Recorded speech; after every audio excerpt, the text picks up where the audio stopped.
Et donc, on va arriver au contexte sur le littoral Manchès, mer du Nord. Et donc, on a Arlette Savary, Joël Gernet, alors qu'ils vont pas intervenir en premier, mais on aura d'abord Thierry, président des FENE Hauts-de-France, et Michel Mariette, vice-président des FENE Hauts-de-France, notre spécialiste littoral. Et d'abord, un petit peu de contexte avec Thierry. Oui, bonjour à tous. Merci d'être présent, à la fois de comprendre les enjeux. Je connais certains que j'ai pu rencontrer en Normandie, comme Monsieur Olivier Becquet, Monsieur Montassine, dans des réunions, soit à la préfecture, salut, on a pu discuter ensemble des atouts de projet, ou l'inverse. Donc là, c'est un petit rappel, hein, simplement, moi, après, on défilera. Il y a eu le sommet de la mer du Nord à Hambourg le 26 janvier. 10 pays riverains signent un pacte d'investissement avec la filière et les gestionnaires de réseau. Objectif clé, c'était 15 gigawatts an d'éolien offshore en mer du Nord entre 2031 et 2040. En Europe, 300 gigawatts d'éolien en mer d'ici 2050. Engagement de la filière, moins 30% de coûts d'ici 2040, 91 000 emplois, 1000 milliards d'activités économiques et 9,5 milliards d'investissements, 100 entreprises signataires. Les réseaux électriques, 20 gigawatts de projets transfrontaliers identifiés d'ici 2027, déploiement à l'horizon 2030. Vous avez dû suivre les schémas de développement de RTE qui sont liés à ces projets-là. Développement de projets hybrides, production, interconnexion, stockage. Voilà Voilà, pour c'était peut. un peu de Vas-y. contexte, ouais. Merci beaucoup. Et un peu de contexte, je vous remets ici une petite carte, effectivement, pour vous donner la géographie. Moi, je suis plus visuelle, alors c'est vrai que ça m'aide toujours. Donc, on a Calais ici, et on descend, paf, paf, paf, Fécamp. Hop, voilà. Hop. Et du coup, Michel Mariette. Michel, il faut que peut-être tu allumes ton micro. Oui, vous m'entendez là? Ça y est, on t'entend, c'est Oui, parfait, merci. bonjour à tous. Donc, Monsieur Mariette, Michel, je suis vice-président d'une petite fédération qui s'appelle la Delfort et aussi vice-président d'une association locale qui défend le littoral Est, ce littoral qui va de Dunkerque à Depanne en Belgique. Voilà. Sur ce tableau, on voit il y a un tableau comparatif entre les deux régions, Hauts-de-France et Normandie.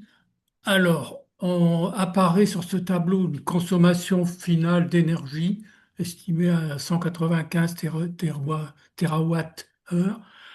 des productions d'électricité, un mix énergétique électrique avec un nucléaire à 65%, des énergies renouvelables entre 27 et 30%, un éolien terrestre dominant. Il y a même saturation dans certaines zones du Pas-de-Calais, un solaire et biomasse en croissance. Alors, des objectifs, des besoins euh, tout à fait nécessaires. Alors, s'agissant de la Normandie, je ne sais pas si c'est moi qui interviens là. Bon, là, l'enjeu, c'était un peu de comparer un petit peu les Oui, situations tout à fait des deux régions. bon, Et c'est oui, vrai qu'il y avait eu l'envie de montrer oui, également que dans la bon, consommation d'énergie finale, on consommait, la consommation d'électrique finalement était pas tant que hum, ça par rapport à la consommation de toute hum, énergie confondue. Et de hum. montrer aussi que dans Donc, l'électrique, entre les deux régions, on produisait finalement pas mal. Mais avec nos centrales nucléaires, c'est... bon, je ne vais pas relire ce qui est indiqué, hein. Je pense que c'est clair, les chiffres sont là. Ouais, je vais te laisser intervenir si tu le souhaites sur la partie, du coup, le littoral mer du Nord. Oui, alors ici, on parle des deux zones, c'est-à-dire la zone Normandie et la zone Hauts-de-France. On dit qu'elles sont reliées par le Pas-de-Calais. L'eau circule continuellement entre Manche et mer du Nord. La mer du Nord, ça commence au phare de Walde, à l'est de Calais. Les courants transportent sédiments, nutriments et espèces entre les deux zones. Il y a quand même peut-être quelque chose qu'il faut rappeler, c'est qu'à la Seine, il y a une espèce de fleuve côtier qui existe avec la résultante des courants de flot vers la Belgique, hein. Donc il y a quand même un fleuve côtier qui longe les côtes qu'on vient de signaler. Ces zones présentent des fonds sableux et vaseux, hein, des estrans et des estuaires similaires. Les espèces de poissons, les mollusques, les oiseaux se déplacent librement entre ces deux mers, hein. Les pressions humaines, évidemment, sont fortes. Il s'agit de pollution, de pêche, d'infrastructures portuaires et des éoliennes offshore affectent les deux zones de manière Pardon. complètement. Alors après, s'agissant de Dunkerque, hein, euh, ouais, contexte général, il y a un soutien des responsables économiques locaux, hein. C'est un projet qui est situé en zone Natura 2000, dans un milieu déjà très fragilisé par le changement climatique d'une part, et puis la fameuse pêche industrielle, hein, qui racle tout, d'autre part. C'est un projet transfrontalier. C'est à proximité même d'un parc côté Flandre occidentale en Belgique, est prévu dans les 20-30 prochaines années. Besoin d'énergie verte pour accueillir de nouvelles activités de manière à enrayer une démographie en baisse. C'est vrai que le Dunkerquois perd quand même 1000 habitants par an, et donc il faut compenser ça par de nouvelles activités, dans des activités qui ont besoin d'énergie verte. Alors, sensibilité environnementale et patrimoniale, intégration dans le grand site de France, hein, qui sont les dunes de Flandre, qui vont de Dunkerque à la frontière belge. Localisation stratégique, c'est l'entrée est du détroit du Pas-de-Calais, un couloir migratoire majeur pour l'avifaune nord-européenne, hein, celle qui descend d'Écosse et puis de la mer Baltique. C'est déjà une zone fortement équipée de en parcs éoliens, côté belge, Pays-Bas, Allemagne, sans oublier la côte est anglaise.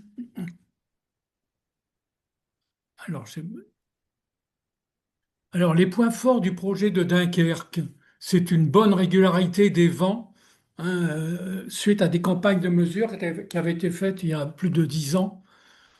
C'est un projet qui a déjà 10 ans, hein. Raccordement facilité parce qu'il y a une zone industrielle portuaire qui est dotée de couloirs techniques qui sont dédiés au passage des lignes aériennes et câbles. Euh, L'existence d'alternatives énergétiques non carbonées en absence de vent, c'est justement la centrale de Gravelines. Un port de maintenance proche, c'est Dunkerque, qui est à quelques encablures du futur parc éolien. Un fort potentiel humain et industriel local et un très bon relationnel du porteur de projet avec des associations, avec les associations environnementales. Ça, c'est remarquable, et ça, Thierry peut en attester. Dès le début, même avec les autres consortiums concurrents, on a toujours facilité les rapports et de ce côté-là, aucun problème. C'est vraiment un atout pour notre façon de travailler. Les points faibles identifiés, c'est une zone maritime à usage multiple, difficulté à intégrer les impacts cumulés, forte mobilité des fonds sableux, des fonds marins, risque pour la tenue des câbles, risque de croche pour la pêche artisanale. C'est la seule zone littorale du nord, hein, qui est entre Dunkerque et De Panne en Belgique, encore préservée de l'industrialisation, offrant une quiétude rare aux riverains. Ça, je pense qu'il faut le souligner. C'est vrai que le département du Nord, c'est 36 kilomètres, il y en a 18 qui sont pris par le grand port maritime de Dunkerque. Il reste plus que ce petit endroit là. Bon. Après, il y a des enjeux touristiques majeurs et il y a une pêche professionnelle locale en grande difficulté de par la raréfaction des poissons, en particulier les poissons plats, la sole, la limande. Alors, les points à améliorer les leviers d'action, il s'agit de renforcer les connaissances scientifiques. Bon, faut noter toutes les études qui ont été initiées par DSF, par le document stratégique de façade. Les données issues des études d'impact, hein, quand il y a des projets que ce soit un projet portuaire et tout ça, et on bénéficie quand même de focus sur les déplacements de l'avifaune et des chiroptères en conditions météo dégradées. Ça, c'est difficile à obtenir les résultats. Même les petits passereaux qui sont difficiles à détecter. Mieux intégrer s'agissant de la mer au large, les observations, voire les constats des professionnels de la mer. Je pense qu'il s'agit de la pêche professionnelle au large, de la gendarmerie maritime, les douanes, le maintien des activités dans le parc. Ça, pour nous, nous souhaitons que ça se fasse ainsi. Privilégier les usages existants, bien entendu. Adapter plutôt que de transposer des modèles extérieurs qui ont pu bien fonctionner. Ce qu'on voudrait aussi, c'est peut-être réserver au sein du parc des zones dédiées à la reproduction des poissons benthiques et crevettes et au nourrissage des alevins. Ceci de manière à contribuer à renforcer la ressource halieutique aux abords du parc. Ça me semble important de partager l'espace du parc, du futur parc marin. Et aussi également ne pas rendre plus difficile en cas de pollution majeure la mise en place du plan Polmar, mer ou terre, par le préfet maritime ou le préfet de région. Voilà. Pardonne-moi. Alors, quelques inquiétudes, mais là, je suis loin d'être exhaustif, hein. Ensouillage des câbles par géo de pression, ça, moi, je suis tout à fait contre, parce que risque pour les branchies des poissons, impact sur les frayères, nourriceries et organismes filtreurs.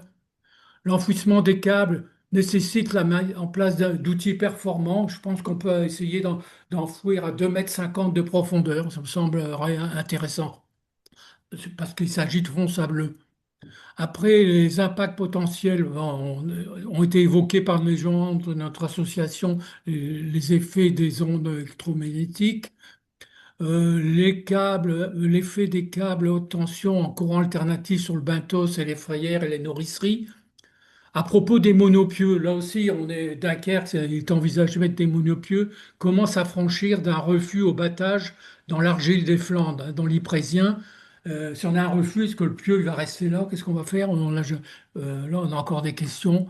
Et aussi des questions s'agissant du démontage, du démantèlement par la suite des pieux. Qu'est-ce qui va rester la base du pieu? Comment on va gérer ça? Est-ce que ça représente un risque pour les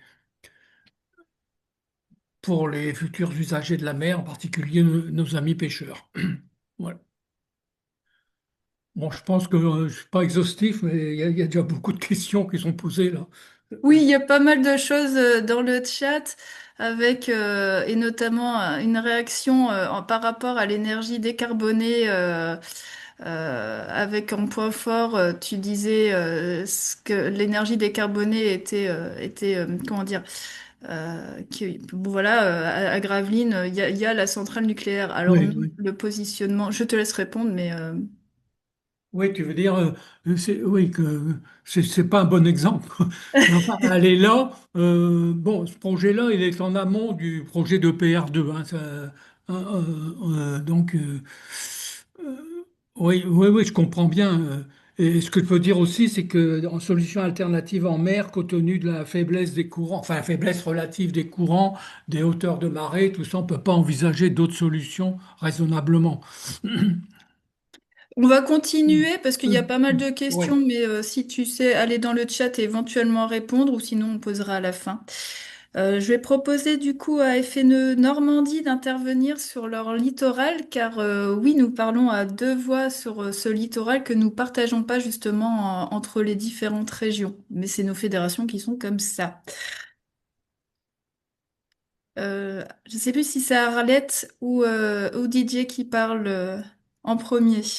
Moi, je veux bien parler, introduire. En effet, on a fait un point, donc un focus sur les parcs déjà existants et en projet. Parc existant, il n'y en a qu'un seul en service.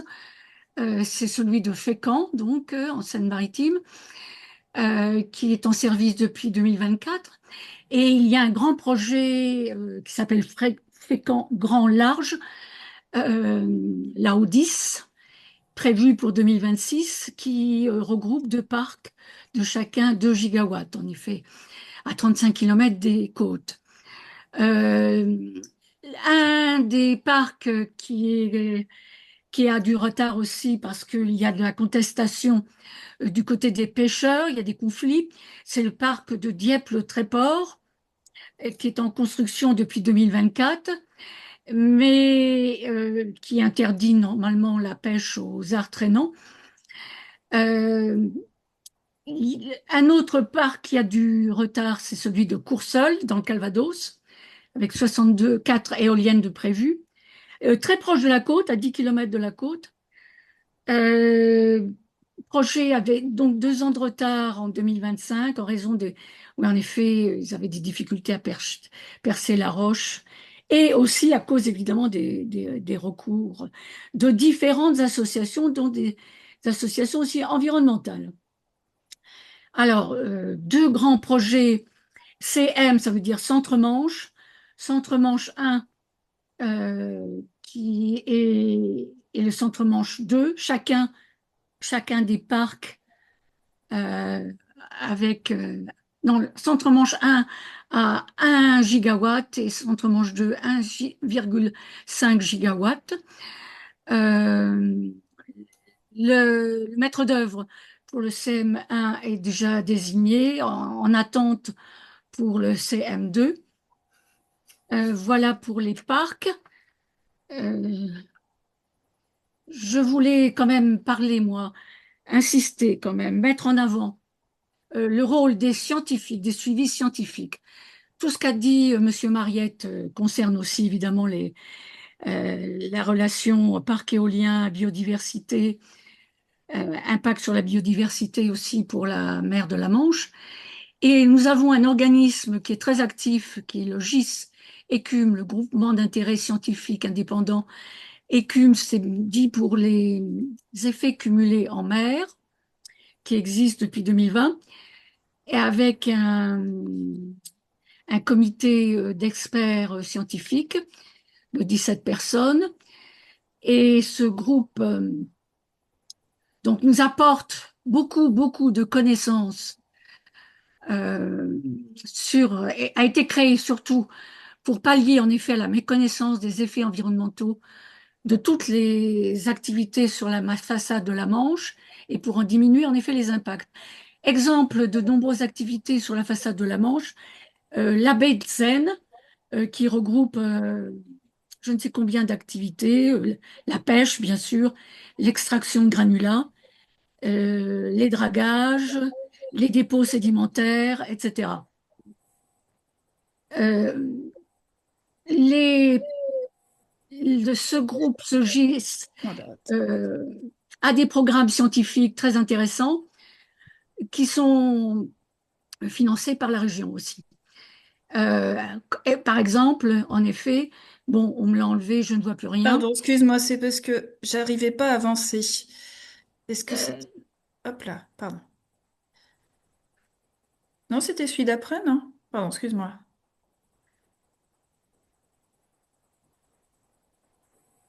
Est-ce que c'est celui-là sur lequel tu voulais... Mais il y avait un exemple après, oui, Ah, voilà. pardon, excuse-moi.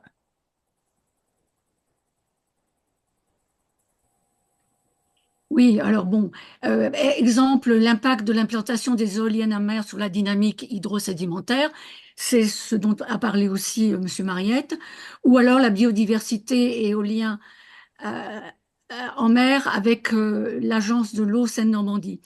Ils font appel aussi à des chercheurs en sociologie et qui ont fait une enquête, par exemple, sur la perception qu'avaient les différents acteurs de toutes ces activités sur la notion d'environnement. C'est pas du tout la même approche. Les acteurs économiques, c'est la décarbonation, enfin les experts de l'énergie plutôt.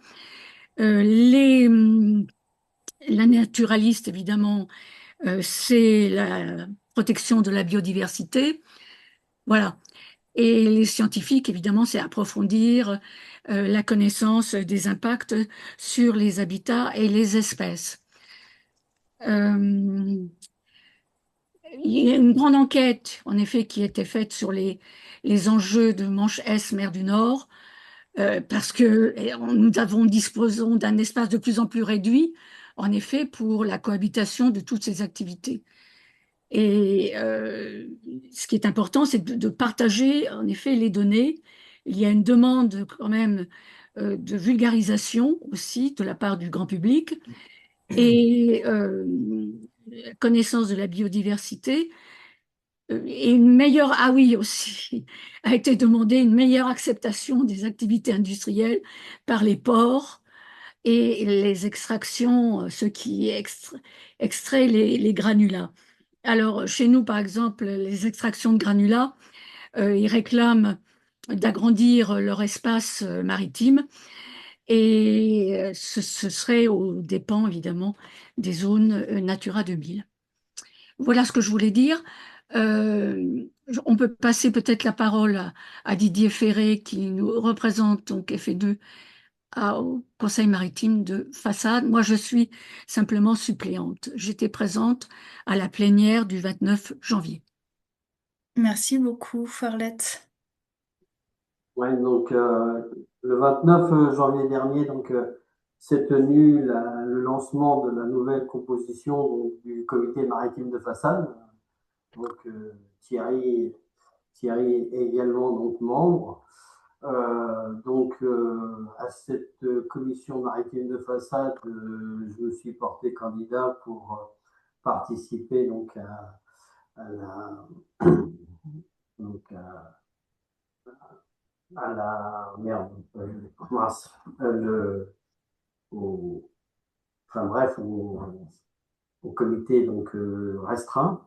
Et donc j'ai été il y avait trois candidats, trois postes, trois candidats, donc ça a été, on a tous été élus, avec un membre de Picardie Nature et un représentant de la pêche de plaisance. Donc, le comité maritime de façade, il travaille depuis très longtemps donc, à l'établissement donc, du document stratégique de façade. Et effectivement, comme le disait Arlette, toutes les activités humaines comment dirais-je, sont évoquées avec toutes les contraintes qu'il y a à faire. Donc, voilà. Et donc, notre rôle à nous, c'est faire en sorte que chacun puisse faire une activité en impactant le moins possible la biodiversité. Et derrière toutes ces démarches, il sera évoqué aussi les zones de protection forte pour pouvoir dans certaines zones encore plus protéger la biodiversité. Donc voilà. Très bien. Merci beaucoup. Est-ce